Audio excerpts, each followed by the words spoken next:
sebagai bekas Menteri Kesihatan, adakah bagi investasi kelebihan bagi Datuk Seri untuk orang kata apa, orang anak Jati Tenggara ni untuk menang di kursi DUN kali ini?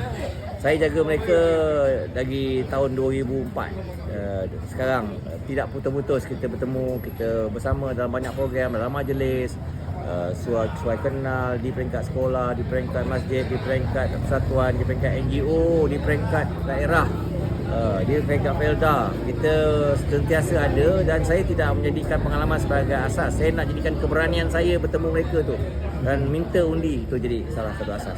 Dan tentu sekali kita akan menjadi salah satu faktor untuk membangunkan kerajaan. Kita menyumbang kepada pandangan untuk membangunkan kerajaan di Johor. Itu pertama.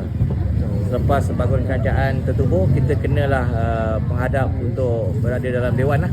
Dan dalam Dewan tu ialah antara perkara yang saya akan bangkitkan apa yang saya dapat kutip daripada kempen ni.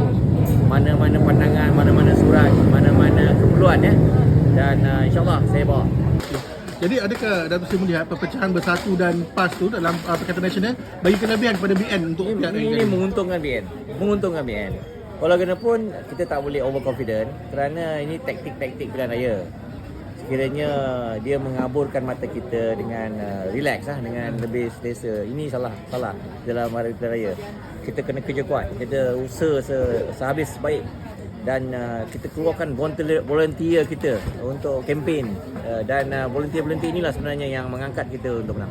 Ada tak pengundi yang melihat kalau sekiranya BN menang tak cukup kerusi akan merujuk kepada kursi Pakatan Harapan dan DAP? Jadi tak pengundi-pengundi yang ada sentimen macam tu, Doktor? Ini luar biasa. Luar biasa. Saya tak boleh komen. Ini kita serah pada Pujok Pimpinan lah.